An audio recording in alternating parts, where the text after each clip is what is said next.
Where's our third player? I fired him. Oh, good. Okay, good. Yeah, no, it's out. It's me and you now. It's not Jason Ackerman and Fernandez. It's me. Forget about him. Yeah, whatever. No, so we do most of these via Zoom, and then when we can get together, we'll do them in person. So we're gonna try to stack a bunch when we go to the games and at the summit. Smart. Yeah. So, but everybody, welcome back to the best hour of their day. I'm here with my good friend, who probably nobody knows, probably never seen his smiling face on any broadcast with regard to CrossFit ever, but Mr. Rory Mckernan, the world traveler these days. Thanks for coming on, brother. Bro, my pleasure. I'm really stoked that you guys are doing this. Couldn't think of a better duo. So yeah, thanks for having me. Yeah, absolutely. Like I tell everybody, this is selfish. This is just an excuse for me to like catch up for people that I only get to see a couple times a year. It's true, man. It's true. We were kind of rapping right before we kicked record, and that's all it is. It's like having a good conversation with people that you enjoy talking to. There is no better job. No, there's no better job. I just got to figure out how to get paid for it. But well, nonsense. They say if you love what you do, then you never work a day in your life, and that unfortunately can also mean you never get paid a day in your life. That is actually what they don't tell you. You need to add that to the back of that statement. That's right. So first things first, I was looking at the line in Vegas, and since you've moved to Cookeville and are unofficially the alternate for Mayhem Freedom, like they're going to the top of the. I'll tell you God's honest truth. I stepped into so Darren Hunsucker no longer competes on either one of the teams, but still a supremely fit individual. And from time to time, Rich does these Train with Rich weekends, which are phenomenally successful. People come from all over the world, and they basically do just that. And I think the subtitle is Rich tries to drag me into the dirt, right? Like they just do workout after workout after workout, which is how he trains anyways. Yeah. But these people just jump into it. So I went over there on a Saturday, and it was a worm workout. And I don't know have you touched the worm before, like in an actual? Very briefly, not in a workout. Okay. So I've done it before with squats. We did lunges, and it is the worst that I've heard in a long, long time. Like they don't get credit for how difficult that is, man. You get the heavy section, and the worst part was when you're squatting, like it's weight, you're going up and down, and everybody's done weighted squats. But when you're lunging, the difficult part is that like someone's foot is where you want your foot. And so then you got to be out here and you got to be in here, and you're like doing the tightest lunge you've ever done, the longest lunge you've ever done. So I will, that's a really long way to say, like, I was the weakest link and I will not be on the team anytime soon. Well, it's funny you said that because Tasia, we had her on the podcast a while back, and she talked about that because when she had gotten there, she had not done any work on the worm. And she said she was just getting pummeled. And, and Rich is Rich. He's just over there just on the front of the worm, just calling reps. And she was like, it was everything I could do to just not pretend I was dying. She said it is, it's an odd object, which is a different category altogether. But she said the worm is a very unique tool that if you've never trained it, it will crush your soul. Absolutely. And well, you've got a background that can speak to that as well, right? Probably with a harder implement and a little bit less soft and fluffy, but that's why it's such a good team beatdown, right? And actually Hunsucker said this to me afterwards. We were kind of laughing and debriefing when I finally caught my breath. And he was like, dude, in team workout, we always just wait for one person to break, and then it's just how well you can carry them through it. I was like, wow, that is quite a strategy. Yeah, sign me up. I'll be that. Yeah, I'll just let you know ahead of time. It's going to be me, guys. Like I'll be the first one to break. Exactly. It's going to be 5 reps in. So it was funny too because she brought this. How long have you guys been in Cookeville? Not long. Here's why I evade the question. So my wife has been there for a month, but I literally got here, I was here for about 5 days, went to a gig in Miami, and then went straight to the French Throwdown. So all in all, I probably only lived here, like, and this is my house, for 3 weeks ish. Okay. Yeah. I knew you guys hadn't been there long. Yeah. Yep. But here's the deal. You're going to be fitter by going there. Like, no doubt. It's just going to happen. There's nothing else to do in Cookeville. It's true. I've done a couple other trainings in, I usually go to CrossFit Mayhem. Like me and my wife have been hitting like the 815 class, good solid group of people, but I will also go to the barn from time to time and actually train with the team, or even just even just the dudes who go there and they call themselves Team Time Cap. They're supremely fit. And I'm like, shut up. You guys are amazing. And, it's not trying to keep. I mean, everybody that walks in that building is fit. I was doing a seminar there like a couple months ago, and there was 2 guys that were just participants that were doing the day 1 workout, which is This is not a secret, everybody. So it's 3 rounds of 15 thrusters and 12 burpees. And these guys were great. They were just yokels, and they were just meatheads. So they literally were joking around, and they said, hey, can we face off for the workout? And it might've been me and James or somebody, but we were like, absolutely, go ahead and do that. And these 2 guys threw down that workout the fastest I've ever seen it done. They did it rep for rep in 2 minutes and 45 seconds, which if you've not done that workout, that is an obnoxiously fast time. Yeah. And they were fine. And the movement looked good. And they were just like high-fiving afterwards. I'm like, I don't think you guys understand what you just did. I know. Well, that's the funny thing too, is they like all these alternates who just come out of nowhere. And it's like Chase Hill, who's played on Mayhem Freedom or Mayhem Independence this year. And he's just another cousin, you know. It's like, it's like, Rich has, I think it's 33 cousins, 27 of which are boys. Dude. And so he's got another cousin who's in town who's going to be in the individual competition or in the team competition. And it runs in that family. It's crazy. What's funny is people ask me all the time when I do seminars, they're like, do you, how's Mayhem? And I'm like, I mean, it's cool. But where I really like to go is hang out in Senior's basement and just hang out with Senior. Like he's the person I'm most excited to see when I go there. I'm like, where's Senior? Is he here? People are like, it's Rich, and I'm like, yeah, where's Senior at? He's untouchable. I actually told I'm trying to sell them right now on a concept because they do the train with Rich weekends. Yeah, I want to do the train with Rich Senior weekends, and everybody's gonna wear the Senior like official uniform. You got to have like your mountains got to be blue on your Coors Light. You got to have all the tools. You got to be able to fix all the things. You got to have the list. Like the dude is second to none. He's actually, honestly, he's been he's been the most critical element of us like getting sorted and situated here. He's like, he's amazing. He's amazing. Like you just walk around and he's always doing something. He fixes 85 things a day. And it's just like, yes. And he's everyone's dad. It's like, everyone's dad. What do you need? Every time I go there, he's always going to a birthday party, which goes to like they have 33 cousins. Every single time he's like, I got to go to another birthday party. That's funny. That's funny you say that, dude. It's been stacked up. Like the Fronings had a kid birthday. We had a kid birthday. Rich's birthday is coming up this weekend. Like it seems, especially like July, but maybe that's always the thing. Maybe his Cookeville is always a birthday. I don't know. It might be. But so he brought it up because you did that gig down in Miami. You announced for drone racing. Yes, dude. How was it? And I'm happy to say that I'm going to do it again. It was professionally, it was awesome because I got to work with a bunch of old friends because drone racing was at least the media team is led by Tony Budding, who you knew. Yep. You know well. Old director of CrossFit Media. He also called a bunch of the local talent in Santa Cruz. So you had people that I was working gigs with for open announcements or for even CrossFit Games and the regionals eventually. They're also working for drone racing because they don't really cross over. And so that was really cool. But then also for me, it was a new challenge because this was this entirely new sport. It's almost like they call it the sport of the future. And it's somewhat, I don't want to say it's theoretical because it happens, like it's actually going. But the cool thing about drone racing is they had to develop all the technology. Like I couldn't take my DJI drone and race through a football stadium because there's concrete walls and the radio signal doesn't go or whatever. Yeah. So they had to like develop all the technology in order to make this work. And the courses are like, literally you'll go to an NFL football stadium and you're not allowed to I can't say where the locations are yet because they haven't announced them, but you're into this spectator tunnel out through into the stadium down, like you're diving from like the upper deck down into the players stadium. And these things are going like 90 miles an hour.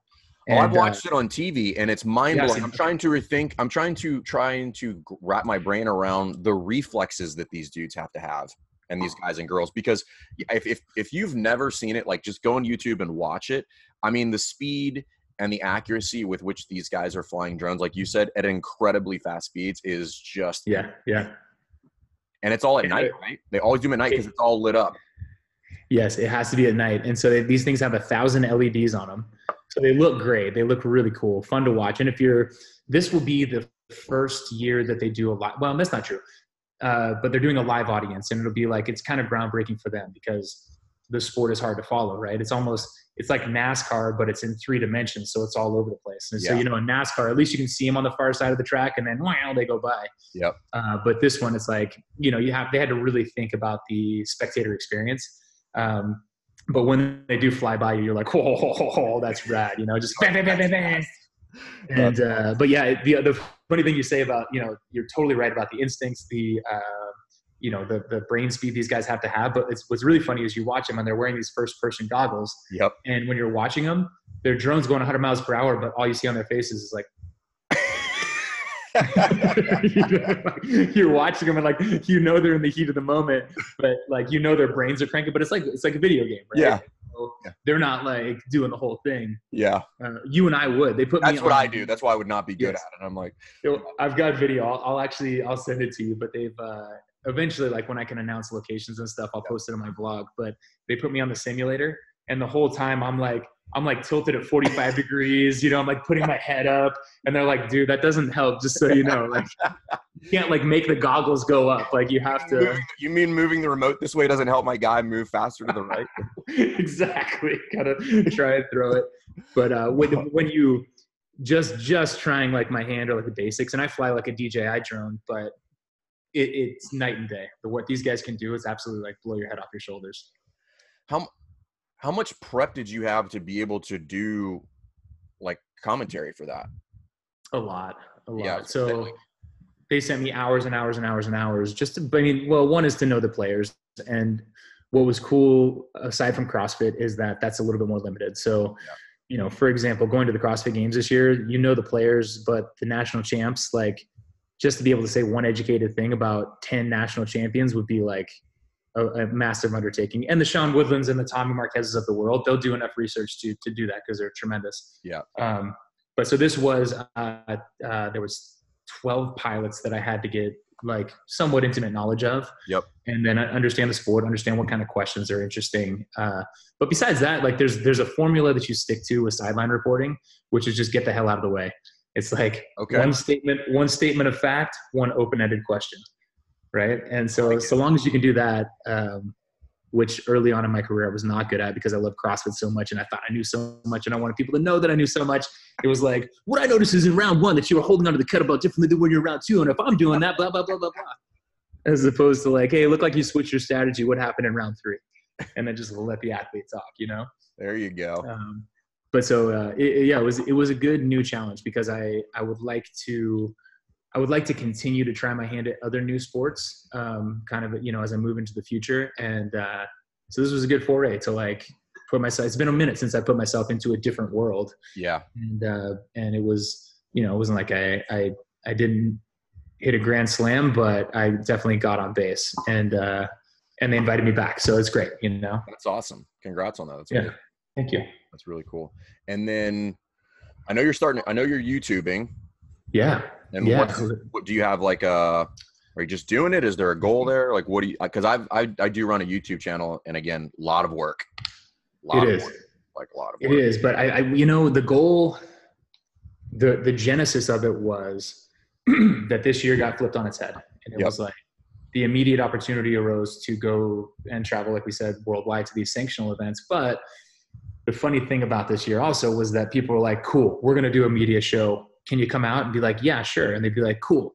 Can you come out for not a living necessarily? And I was like, I don't think that I really could make that happen. But what if we pair this with something that I've always wanted to do, which is tell my own stories and create my own media. And ultimately, I stay within a groove, but there's also limitations when you work for any company. And that could mean whatever, like, if you get hired by IBM or if you work for CrossFit's media department, ultimately it's got to go through a couple of filters and you don't get to necessarily just do what you want to do. So it offered a unique opportunity that at first I was like, oh, vlog, like I don't want to be a YouTuber. Like I'm a professional journalist, but when I got into it and we put a couple of episodes out and, people enjoyed them and I enjoyed making them, I was like, this just makes sense, man.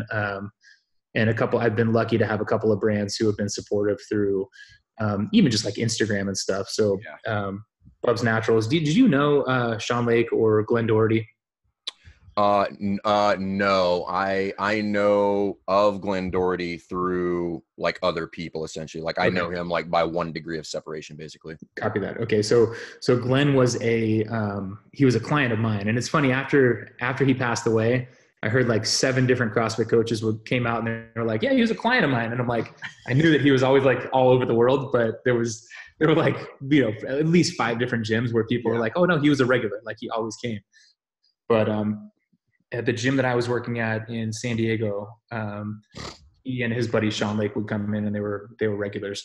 And Sean was his childhood best friend, and they grew up together. And they were roommates when Glen was deployed and actually died in Benghazi. Yep. And so, anyways, the Bubs brand is essentially, it's a tribute to Bubs or Glen, and they do 10% of everything. I know other companies do like a certain portion of profit or whatever the case may be, but they Bubs gives a great amount to Glen's charity, which is cool. That's really cool. And we're getting old, so it's something that I would use anyways. And I'm like, cool. But anyways, old friends. So Sean Lake is the guy who's heading that up, and they've been super supportive. Noble is a new partner of mine that I've been having tons of fun with. They're down for whatever, They're like, okay, yeah, that sounds cool. Like honestly, on spec, most of these companies, I was like, hey, I'm going to go to Shanghai and Iceland, and it's probably going to be pretty cool, but it might not be. Can you guys help me out with the finances? And they were like, sure. So why not? In that sense, I was like, okay, when people were willing to like, I guess this is all kind of tangents, but that was one of the nice. That's what podcasting is, man. That's what podcasting is. Exactly. But yeah, I was like, I don't know exactly what I want to do, but I want to create media and it'll be based on competition and we'll get into personalities and we'll have fun. And they were like, okay, we don't know what it is, but we trust you and go do it. And so that's really cool, man. That's really good. I was listening to somebody else talk about Noble the other day. I don't remember who it was, but it got me intrigued because now I want to try to get those guys because they were talking about how they view branding and like they have a super niche market and they do think it's very specific on why they do it. And obviously they're crushing it, Yes. And I was like, man, that would be really valuable for like an affiliate to understand like just a different mindset from a branding standpoint, just about like, yes, how to do that. So, but yeah, like they're always into stuff like that. Like they're always kind of, and you can tell they're very strategic about it. It's not like by accident, like but every time they do it, I'm like, ooh, that's smart. Like yes, well done. And they also stay on brand, right? So they're very intentional about who they are and what they want to be, but they they support people that kind of fit within that mold. And so I've had a great time just getting to know them. And actually it all started with just like a high five. I went to Boston shortly after I'd gotten fired to work on the book with Katrin. And I was like, Ben Bergeron was already going downtown. He was going to meet with them because he does a lot of business with them. And I was like, hey man, I'd love to meet them. Can you introduce me?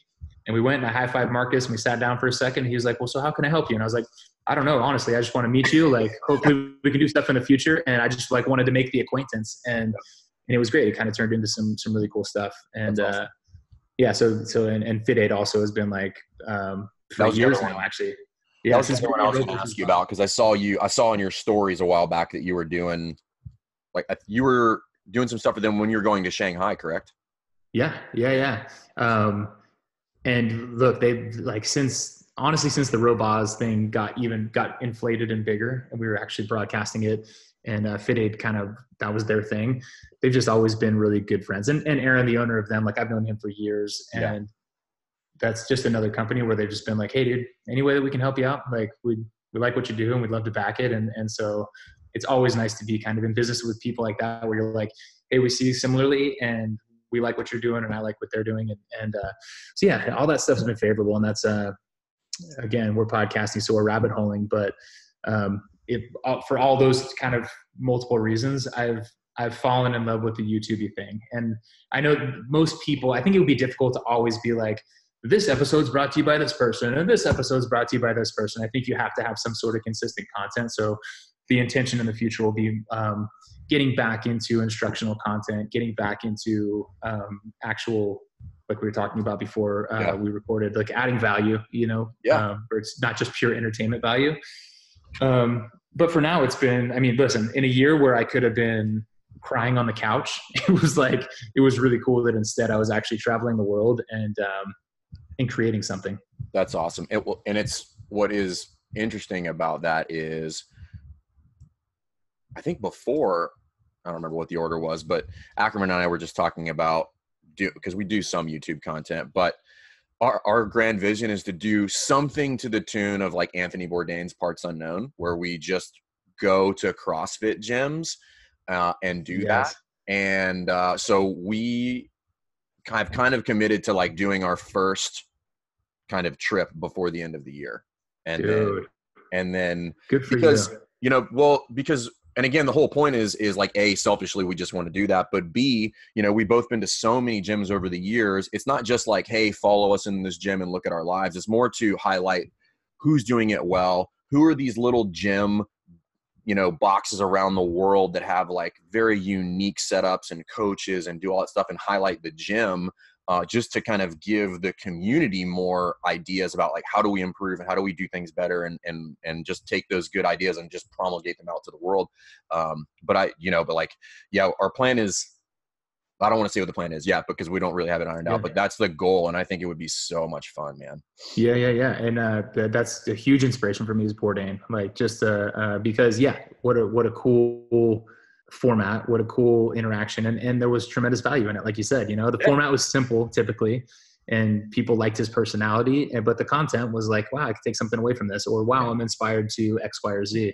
And in the, for, I don't know, the first 6 years that I was working for CrossFit Media, you go to those places that you're talking about, and all you really have to do is, me and Tony Bunny used to laugh. We just high five and be like, ha ha ha, easiest job in the world, because you just point the camera in the right direction and the inspiration happens. Yep. You're like, you're not making this up. You're not like, oh, I'm sorry. Could you say that again, but maybe pretend like you're helping veterans to overcome PTSD instead? You'd be like, it's already happening, or be like, could you pretend like you don't have any limbs on your body, but you're still exercising? That would be really helpful for the format of the show. It's just like, you don't have to make it up. It's literally just so easy. It's so easy. Like, so I run a YouTube channel that's just like, it's kind of intended to be like soup to nuts on running an affiliate.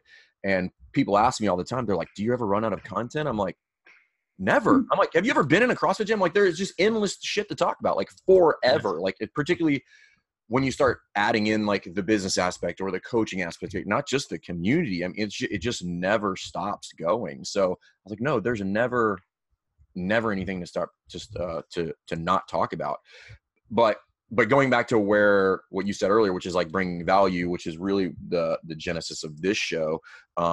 So you're obviously known for, kind of being the social media face of the CrossFit Games. And, you've been in the update show, the open announcements, on the floor at the games, all that stuff. And in the CrossFit Journal repeatedly. What I don't think you're as well known for, which I think is kind of unfortunate, is, you were on seminar staff for years. Right? Like wearing the red shirt, which means, like you kind of know what you're doing. And close to my heart. Yeah. And so, for those of you that think that Rory is just a pretty face, he is, but he can coach the shit out of the air squat too. So double threat guy. Yeah.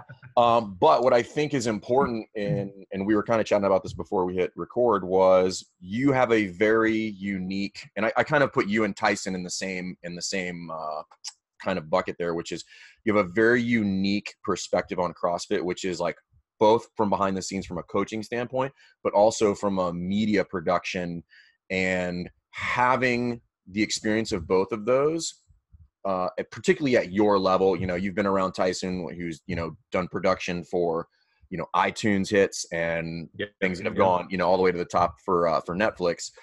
What if you were running an affiliate? What would be your kind of like rough plan to kind of produce media, both to educate, inspire, entertain?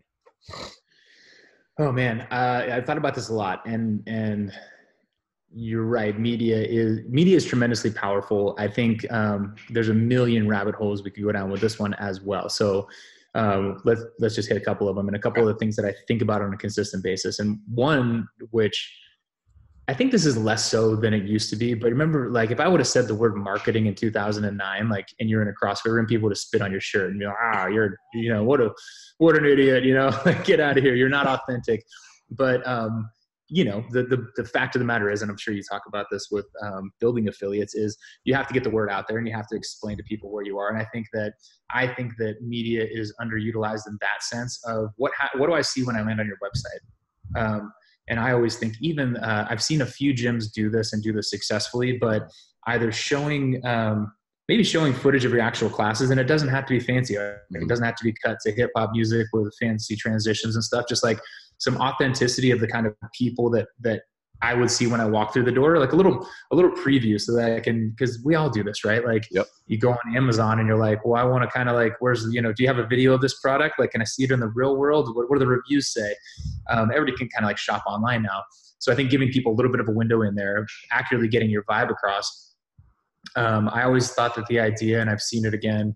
I'm trying to think. I think NorCal has done this, but it's basically like a video bio of your CrossFit coaches. Yep, so we've done that.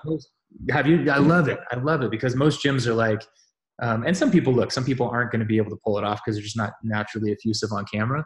But I'd say this one, you're like, I don't know. Yeah, exactly. I really enjoy coaching. I'm very passionate about it. I hope you come and train with me. Yeah, cut that one out. But if you can get, even if it's like a little bit of like action shots and B-roll matched with just a couple of sound bites, like here's why I'm doing this. Here's who I am. Here's my background, because not everybody, sadly, they're maybe too lazy to go through and read the bio and be like, wow, this guy's got a high level of certification. Wow, this young lady is really passionate about working with pregnant women. Wow, whatever it is, your unique offerings, I think that the power of actually seeing video about that is tremendous.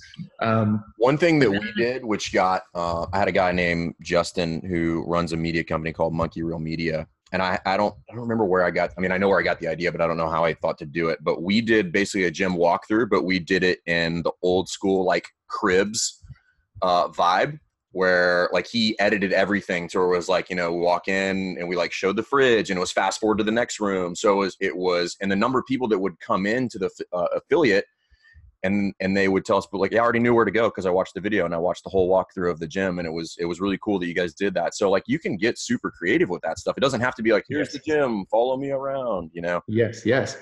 Or you know what? If you have like whatever it is that's your unique offering, I'd say even if it's not necessarily fun to watch, but it's highly informative, I would say that would be my number 2 takeaway. Actually, this would be my first takeaway. Okay. The value of useful content can't be understated. And do you remember Zach Evanesh? Oh yeah. Okay. So, what did we call himself? Underground training or something like that? Yep. For years. And I want to say like from 2007 until the end of 2009, his selfie video, when selfie videos weren't even a thing, his selfie video walkthrough of all of his homemade gear on the CrossFit Journal, it was the least production value that we put out. It was one of the highest watched videos and one of the most commented on and popular videos because people just dug the content. Value. So I think value, exactly. And I'm not, so value is the first part, and the second part is consistency. And I think for me personally, like, I like what Gary Vee has to say, but I think he's a bit over the top. But what he keeps is he over the top? I'm like, it's just, for me, I'm like, all right, I got it, dude. All right, he's gonna, from here on, it's gonna be F-bombs and just fucking do it. But what I do like about what he says is just start. Like, I think that a lot of people are like, oh, well, we only have 30 Instagram followers and we don't even have a YouTube channel. I think you're stupid if you're not utilizing all of the major platforms in terms of Twitter, Facebook, Instagram, YouTube. Did I say YouTube twice? No. Twitter, Facebook, Instagram, YouTube. Yeah. I don't see any reason why you wouldn't be doing those and putting something out on a consistent basis, or, start with one and just focus on that and make sure that you're putting it out on a consistent basis. Like even the people in the space who are the most successful so far with like online training, for example, I think that one of their biggest assets is simply consistency. Mm-hmm. They've seen a million people start and then stop. And then, we will start when we get these fancy graphics packages or whatever the case may be, right? I kicked off a YouTube channel and I had graphics packages and a good editor, but it wasn't necessary. Like, I think that people overstate that. I think that if you have quality content and if you're running an affiliate, then I expect that you would. Even if it's just every single day, you explain the workout of the day and you say how you're going to scale it for people. It doesn't have to be like crazy. Dude, so here's my recommendation for everybody listening to this, so you'll appreciate this. And I don't understand why people don't do this. I was listening to one of the older CrossFit podcasts, and Tyson was on there, and he mentioned, he's like, I don't know why people don't just take what we produce and then steal it. So what we've been doing for a year is we do all our own movement videos, like the ones we do with James and Julie. We do daily WOD briefs on Instagram. Yep. And that is one of the most popular posts that we do. And we do one every single day. So we spread it out over the coaches. And I tell everybody, you know, when everybody's doing that 60-second WOD brief video, you know, when everybody starts, to do 5 days takes people like 2 hours because they're like, oh, it's not right. I'm freaking out. I'm in front of the camera. I'm weird. Yes. And so I told everybody, I said, do it in one take and move on. Yes. Just talk and move on with your day. I know, like, nobody is judging you because you misspoke. Like, it doesn't matter. It actually makes you more likable. So, amen. And so we do it every day. And as one of the things, so from an affiliate standpoint, now people who are outside your brand know who your coaches are because of the coaches who brief the workouts. But B, you're providing value to your members because, yeah, they can read the workout on the website or Wodify or wherever you post it. But it's different when a coach comes on there and gives like a truncated version of the WOD brief every day. And it doesn't take any time from an affiliate standpoint. You need zero equipment, take your phone, place it on the squat rack, talk for 60 seconds, and then post it the next day. And if you want to put some graphics on there, you can do that. But there's so many different ways. Just go back and look at a ton of the old stuff that's in the journal and just recreate it. And what's funny is, and people say, well, CrossFit already did that. So what? It doesn't mean it's not a good idea. It's like, that's like me saying that, well, somebody already used the cue knees out, so I can't use that one anymore. Right. Or go back and find me like an Instagram post from 3 months ago, much less 3 years ago. You know what I mean? Like, that stuff just churns. It's just a churn, but it keeps people involved and it keeps people engaged.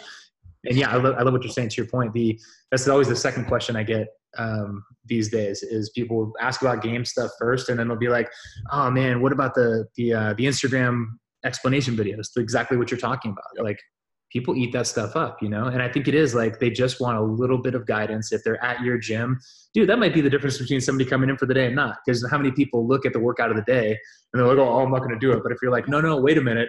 You don't have to do 150 GHD sit-ups. Guess what? Like, we'll scale, surprise, like as if you hadn't been doing it for like the last 7 years, right? Yeah. But I think that it's helpful in a number of ways. Yeah, and maybe they share it with their friends, or you know, that stuff gets served in different places, and who knows how all the algorithms work. But somebody sees it and they're like, okay, that sounds actually cool. Hey, that guy or girl seems like someone who I could actually associate with, and they want to come in and try your gym out. Why not? Yeah. And it's important what you said, which is from Gary Vee, which is just start. And anybody who's like on the fence, I just tell my friend, I'm like, you're going to suck at first. It's just like coaching or being an athlete. You just have to be okay with that and just do it. What is the reason it's a self-correcting evolution is because nobody is going to be more critical of you than you are when you put yourself and your face and your voice on camera. I'm sure you're just like everybody else. When the first time you heard your own voice on audio, I know I like wanted to just plug my ears. I was like, why do I sound like an idiot? Totally. Dude, I mean, like, listen, we'll get it all the time, and people will be like, you're such a natural. How's it, way to, like, where did it come from? Did you go to school for broadcasting? I'm like, no, we did. Well, first of all, I was on level 1 seminar staff, and I had Todd Woodman sit down with a notebook like 5 pages deep and just be like, hey, bro, let's start with wearing shoes, and then we'll move on from there. Like, how about eye contact? How about not using these isms or that? And I had real hard, harsh feedback that was useful and I could employ. And I got good at public speaking, and I got good about public speaking about CrossFit. And that was only through reps, and it was only through practice. And then the first time that we did an update show, I swear to you, it was like we broke the YouTube limits. Like, we had to reshoot it just to make sure. It was like over an hour and 45 minutes or something. Oh, got it. Yeah. And it was minutia, and it was details, and it was like, let's get into the scoring system now. And like, wow, in decathlons, they use this, and here's why it's not good. And like, snore fest. Like, it looked terrible. I sounded like shit. It was like, it just didn't work. Right. And over the years when no one was watching, I had the opportunity to do tons and tons and tons and tons of reps. So like, yeah, to your point, the first time you do a deadlift, you're going to suck at it. Yeah. You're going to refine that over time. You're going to do more reps. Eventually you're going to add weight. And that's the same way that progress works in any kind of thing that you want to get better at. But yeah, you won't be, maybe you'll be natural, but you're not going to be fantastic at it. You're not going to knock it out of the park the first time. But I like to think that if people are good coaches, Like if the best coach in the room at a CrossFit gym is most likely pretty good on camera. Like I would agree. There, you know what I mean? Yeah, I would agree there. And there are some, and you know this better than anybody, there are some subtleties with regard to being on camera. You know, like Yes. One of the hardest ones I had to deal with is like where to put my eyeballs. And I still struggle with it. Like you want to talk to a person and like, no, you have to talk to the camera, because if you're looking over there and the camera's over here, then it's weird. So there's definitely some things that you have to get some reps on and have to do dry runs on. But yeah, anybody who's charismatic in a room of 30 people generally has no problem being charismatic when they just step in front of a camera after getting some reps underneath their belt. That's right. And it was, I would say that was the biggest benefit of us when we went to television and we kind of stepped up our game was, I mean, we pulled Miranda in at like, not the drop of a hat, but like she didn't have a whole lot of media training. You know, we would do a couple of things. Sherwood, it was all people who were highly refined in public speaking. Yeah. And so when you added those little things and you're like, hey, by the way, Pat, could you think about making eye contact with this like quote unquote third person in the room, or you gave them a couple of other rules for media as opposed to public speaking, they knocked it out of the park. Yeah. Well, and again, it goes back to that practice. And from an affiliate standpoint, like that, you just have to, again, we like to live in our own world where we're just good at what we do. And then you add one little twist on it, which is like, I'm going to turn this phone on. Exactly. All of a sudden you're like, blah, blah, blah, blah, blah, like, oh, you know what? Yes. And you know what? That's like the push jerk progression. Yeah. Where you're like, no problem. I got my hands in the air. You take the PVC pipe and it's just like, you know, like no idea what's happening. I make what's going on with my body? I make the joke every weekend. I'm like, listen, everybody's going well, but we call these stupid sticks at my gym. And I'm like, you're doing it perfect. But the second I give you this piece of plastic, you're going to look like an idiot. And I don't know why. Right. Yeah, it's really cool. The other thing that I wanted to kind of pick your brain on is like, obviously you've been around the world and you've been into a ton of affiliates. And have you picked up on any common themes on what you've seen? Like, hey, this is a really, you know, cool vibe or successful affiliate, like by whatever metric you would say that it was successful. Sure. I would say that none of them are rocket science and none of them are mind blowing. It's all the basics, if I'm being quite honest. And it's different for me now because I'm not going to pretend like I don't get some sort of special treatment. Like people recognize my face because I've been on a bunch of media, but regardless, what I really notice is if I walk through the door and if no one says hello to me before the workout begins or like the warm up begins, I'll leave. Like I'm absolutely out. Like I hate an unfriendly room where people aren't like, wow, I recognize that you're not from around here, or screw it. Even if you are from around here, like I like to know that people give a shit, you know, and you can't manufacture, you can't make that up. You can't pretend. And that's what I think like a lot of coaches try and like when I see that on like written on a document where it's like, make sure that you say hello to everyone and greet them. I'm like, if you have to write that, like I get why you would for like standard operating procedures, but if you have to be told to do that, you probably don't have what it takes to be a fantastic coach, right? Like empathy, like knowing how other people feel and going and being outgoing enough to kind of go up and greet them. So that's one thing that really stands out to me is the culture of the gym immediately. If it's like, you know, sideways glances and like high school, like clicky shit. I'm just like the old school gym feel where we're like, yes, don't look over here. This is my bench. Immediate turn off. You know what I mean? We have like, hey, what's up? You know, how you doing? What's your name? That kind of stuff. We, from a leadership standpoint, that starts whoever the head coach is and whoever the affiliate owner is. So you have to be the first person to do that.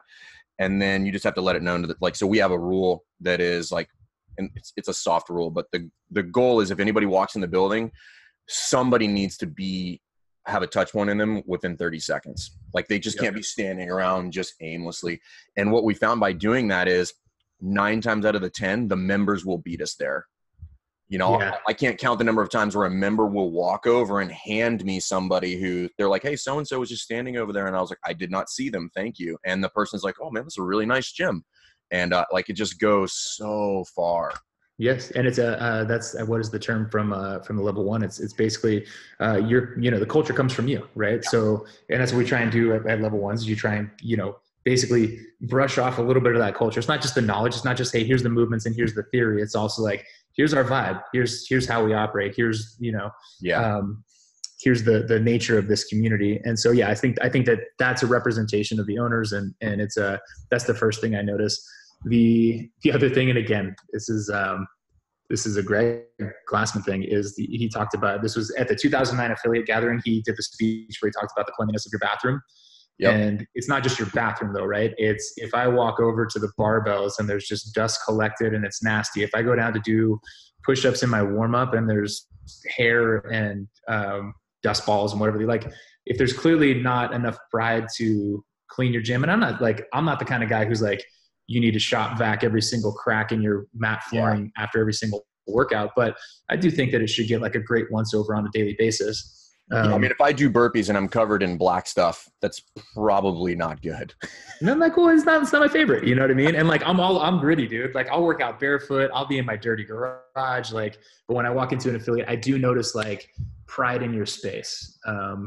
And you know, look, there's caveats to all of this stuff, but that's one thing that really jumps out and grabs me, because it's like, that's I know what it takes to do that. You know, I know, like, dude, you've done a long day. You own the affiliate. You probably didn't train yourself because you're so cared about you're caring so much about your clients, but you get to the end of the day and you're like, damn it, the last thing I want to do, you know, the last thing I want to do. I wish, and you know, Tommy, who's cleaning for a gym membership, is on vacation, whatever the case may be. But it really, especially if it's the first impression for someone, because I am traveling a lot, I'll notice it too. That's cool. What's the most unique gym you've ever been to? The first one that jumped into my mind when you said that was We Are Monkeys in Madrid. They have a butler. They have a butler? They have a butler, dude. And I'm telling you, like nicely dressed, like, that's amazing. Tie, like he'll bring you, he'll bring you a tray with water after your workout. What? They have a butler. And the space is like, it's super clean, but it's like small. It's not particularly like, it's not mind-blowing crazy gym. So that one jumps out. I love CrossFit Reykjavik. Have you been to Reykjavik? I have not, but I know their space is massive. It's massive. And a couple things. It's apparently one of the, I don't think it's the top 3, but it's one of the top 5 probably most visited or requested locations by Uber and taxi cabs. I've heard that. Yeah. So like people go there on it. It's like it's a warehouse. Yeah. And so, sorry, the dogs are barking. No, you're good. You're good. And what I love about them is it is massive, but 3 big rooms. And so at any one time you can have a class that's cooling down or doing mobility, a class that's warming up to do the WOD, a class that's doing the WOD, and then they'll rotate through. So like logistically, it's a big, crazy thing. That's how they can have like 1,500 members or whatever they have. Yeah. Exactly. And then they'll have, and they have, I think 46 assault runners. Like you could have a whole class you could have 50 people on an assault runner doing a workout. And then they also have top of the list of the things I'll never have as an affiliate is 47 assault runners. Yeah. And do you need it? You know, like to each their own, right? No. But they've got a bitchin' smoothie bar, and they've got great flavors. But then they also, behind the locker room, you walk out and there's a whole different, like it's like a cave, and it's infrared sauna, hot tub, and cold plunge. And it's just like, it's a cool vibe, man. I'm like, okay, awesome. If I could have this at my gym, I would, you know. It would be after everything else was said and done, but it's a very nice to have. That's badass. That's awesome. What else? I love the open air ones, like in Hawaii. I love Mayhem's very unique. Mayhem's unique in the fact that it's just massive, and you'll walk in and you'll be like, oh, there's Tia Toomey. Oh, there's Matt Fraser. Oh, there's, some just random like rotation of really, really good athletes. Like there's all the people that I would ever want to meet in the community. Right. So what's coming up for you? So you'll be at the games. You're going to be on the floor? I'll be at the games. I will not be on the floor. I'll actually be partnered with Noble and focusing on their behind the scenes effort, doing a morning show and an evening show. Okay. And vibe of that is TBD, but I'm hoping that we can actually kind of camp out downtown, and location 2 would be in the RV park. Yeah. And just bringing a bunch of firepower and having a bunch of fun, making behind the scenes content. This is for Noble though. This is for Noble. Yeah. Okay. Yeah. Very cool. And we'll vlog also. Like, again, they're super supportive. They're like, hey, we love that you're doing your own thing. So, you know, it'll be great. I get to go kind of have some fun too and bang around. That's my favorite stuff is, it's some people are really gravitated towards, or some people, for example, be like, well, I really miss LA. For me, like, I love every day I would take a bike and I bike past the guys in tents. And I'm like, there's people tent camping here, dude. See somebody getting out to like brush their teeth. And I'm like, yes. So yes, people have asked me that before. And I mean, they can keep LA. Like number one, Los Angeles doesn't give a rat's ass that we're there. Yes. Number two, Carson is not that great. Like, the only thing that's there is the event. If you want to do anything else, you got to go pretty far. But Madison rolls out the red carpet, and you don't have to go very far. You can ride a bike to do pretty much whatever you want. And yeah, it feels a little bit more like, and I never went to Aromas for the games, but I feel like it has a little bit more of that nostalgic feel where it's a little bit more Woodstocky, because people are just camping out and, you know, in tents and have brought RVs and hanging out for a week. And well, it plays both ways, right? Like, you can do that, or you can have a 5-star hotel that's only a mile away, like versus the LA stuff. And you go downtown in Madison after the games like have concluded, and it's just swarmed. All your people are there, you know. There's no confusion about like, well, what part of town are you guys going to be in? It's just like, there is not that many parts of town, and so everybody's going to swarm down. Go downtown, you'll find somebody. Right. And so what else do you have going on? We kind of focusing my efforts on that. And then next year is kind of to be decided, right? So I'm excited because there are so many opportunities, and meaning that we increase the number of sanctional events and knowing in advance what those are going to be. So certainly being here in Cookeville, like, my intention is to help out the Mayhem crew as much as possible and be a part of it. But as far as travels go, picking my shots a little bit more, and then seeing what the world brings. Oh, and got the final copy of the new book. Yeah, I was gonna ask you about that, dude. Yeah. So this is a beauty. I don't know if people can see it, but it's just like, that's awesome. It's the hotness, man. It's got I didn't know that they were gonna make like such an awesome production out of it as well. So we'll be doing a lot of that stuff like right after the games. Kat's doing a couple of locations where she'll do signings and book tours, and how did that come up? How did you guys team up? I mean, I know you have been friends for years just because of your interaction at the games, but like what's on to that? Yeah, that was that was the genesis of it, right? Was she was approached initially, and they, you know, by a company. It was like, you should write a book. Like, you've got a fantastic story, and you should tell it. And having worked with her and also her manager, Matt O'Keefe, they pitched it soft. They were like, what would you think about this? It would be amazing. Yeah. Having, you know, the pre-understanding that neither of us had done it before, it's going to be crazy. Yeah, like, basically she came to me. I'll have to ask her again and again and again, like, you know, why me? But I'm just basically the end story is that I'm grateful about it. But it was as simple as that. She felt comfortable with me. She's very, Kat's super loyal. And like, when she's comfortable with people, she is, and when she's not, like, it takes her a little bit more time to kind of be like, I'm going to let you into my world. Right. Yeah. Which I admire a lot, because I think, you know, as an athlete, tons of people want your attention, right? As a celebrity in the space. Yeah, I think everybody has this weird notion of what it is to be recognized, and I think they want that, and I don't think most people would actually want that if they got it. You know? You're totally right. There's as a Tupac lyric is, you know, all I want is money, F the fame. I'm a simple man. Yeah. You know, so no, I think that's a whole, that we can talk for an hour about what that kind of does to people. But I think what we have going for us in our space is that typically when you get famous, I think it amplifies who you were before. Yeah. And like, I think for like superstars like Justin Timberlake, like, you're stuck at whatever kind of evolutionary point you were as a human when you got famous. Yeah. But in our space, it's like most people, look, Matt Chan, Chris Spieler, all the early superstars of the sport, these are some of the best coaches also. These are some of the most like people loved them because they also had really insightful and intelligent things to say. So I think that our sport is different in that sense. They're not just, it's not vapid and meaningless. Even in the fitness world, like some people are just like, you know, you're famous because you happen to get on a TV show and you yell at fat people or whatever, you know. It's like, this is, I think in CrossFit, it's more like, by and large, people have a lot to say, or they can add to the conversation in ways where you're like, wow, that's actually really cool. And I never thought about it that way until you just said it. But, and then the cool thing about that is then the community vets it like they do everything else, like whether it's a product or whether it's a supplement. You know, if you come on the scene and you're the guy and it turns out you're actually a gigantic turd, you're going to go away real quick. Yes, exactly. And it works both ways, right? Like I can't tell Brent Fikowski that isolation chambers or float tanks don't work because he's placed on the podium twice at the CrossFit Games.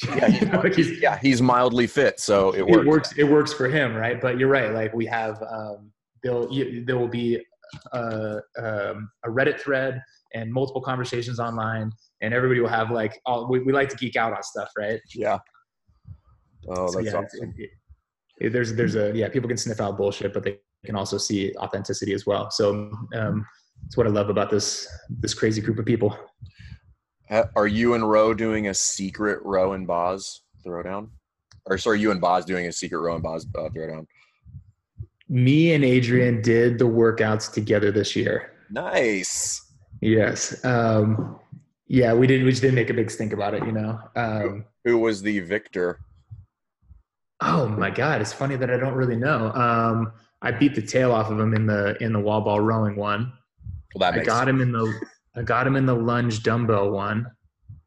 I think I might have beat him.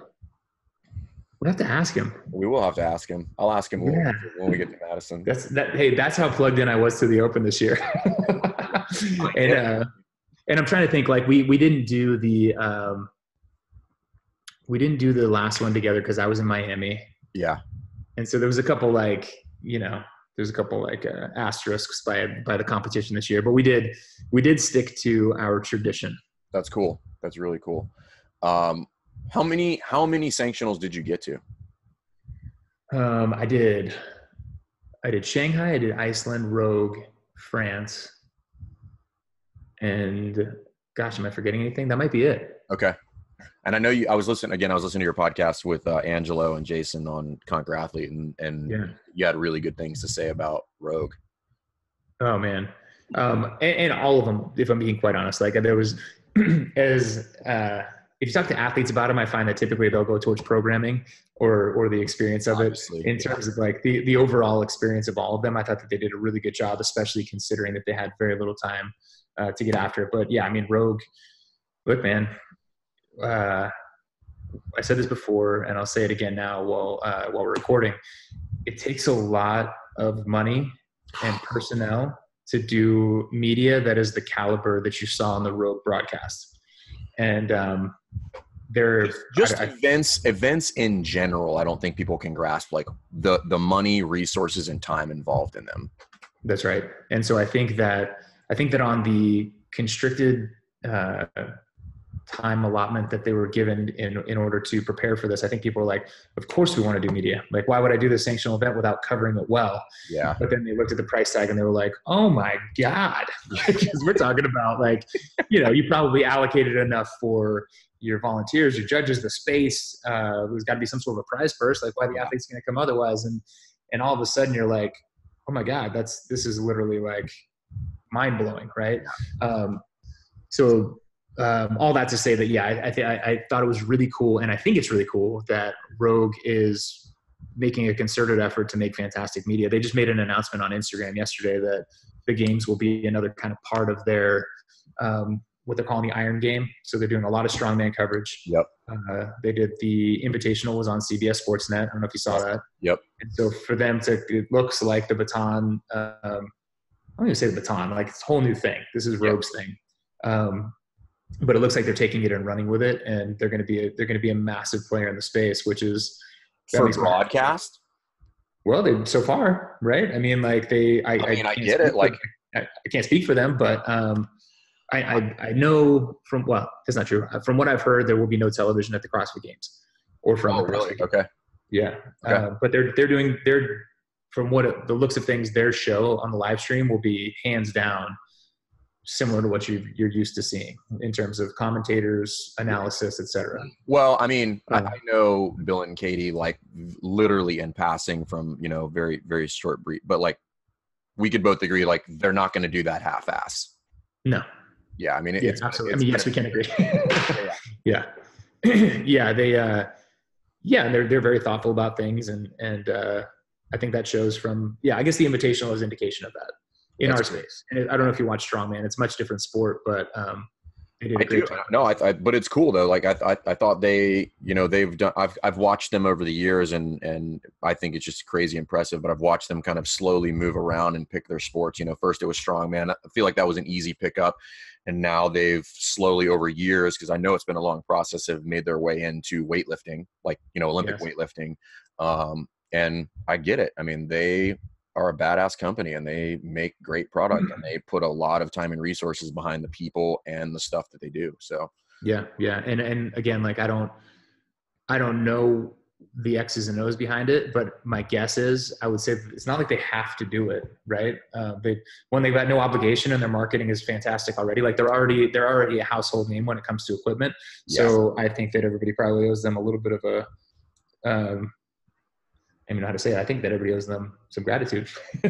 I would agree because, I mean, I don't know what the number is, but I think most people couldn't possibly imagine like what that costs. And it's a safe bet that they're not making money by getting into broadcast. Well, we're so spoiled. And I'll say like if you're a fan of the CrossFit Games, you're a fan of CrossFit, you're spoiled. You spoiled person. Because we get everything for free, right? Remember when people had to start paying for the journal and it was like, what? Like this is outrageous. Like I loved the content before. I had to pay $25 or $50 a year, but now this is crazy. Yeah, a year. Yeah, and you're just like, oh God, get over yourself. The games has always been free, and so it's and the regionals have always been free, and so it's a hard new reality where we're like, wait, where's my CrossFit Games, man? Where's my fantastic coverage that I've been expecting? But I think that it'll equalize a little bit next year. That's cool. Yeah, I think it's going to sort itself out, and for a lot of different reasons. But I think when the dust settles, I think it will probably be better and bigger at the end of the day, just because I think people want it to succeed. So yeah. There's enough motivated and inspired people that it's not going to leave. It's not going anywhere, right? No. Just like you said, it may be different packaging and look a little bit different, but it's going to be the same stuff that we've always loved. Cool. Well, listen, dude, I could do this all day, but I'm not gonna steal the time, the little time you have at home. So, hey, thanks again, brother. Like, this was super fun. I appreciate you coming on the show. And, I think this is going to be super useful to coaches and affiliate owners out there and just the community in general. So hope to catch up with you in Madison. That's a meat grinder of a week. So we'll probably wait. We'll make it happen. Yeah. We'll make it happen. I'll see you at the after party for sure. So yeah, that's actually my specialty. Yeah. Me too. All right, brother. Where can people find you and what do you got going on next? Instagram and Twitter is just my first and last name at Rory Mckernan. Facebook is / it's Rory Mckernan. I'm going to do a lot more live stuff there in the coming weeks and then in the next year. And then the YouTube channel, man, you find that through my Instagram and it's growing. We've got, I think we're past like 7,000. So we're approaching 10,000 people, which is that's awesome. Really cool for me. That's awesome. And just kind of come along for the ride. We'll be doing more training stuff. We'll be doing a little bit more pragmatic and getting back to the roots of like, gym stuff, making you better. That's cool, man. And because I think that's where the community eats up. So go find him, guys. Follow him. If you see him at the games, make sure to annoy. I'm just kidding. Leave him alone. He's got a busy week. No, say hey. It's my favorite time, man. I love to be amongst the people. All right, brother. Thanks again. I appreciate it. I'll see you in Madison. Thank you, my friend. I'll see you soon.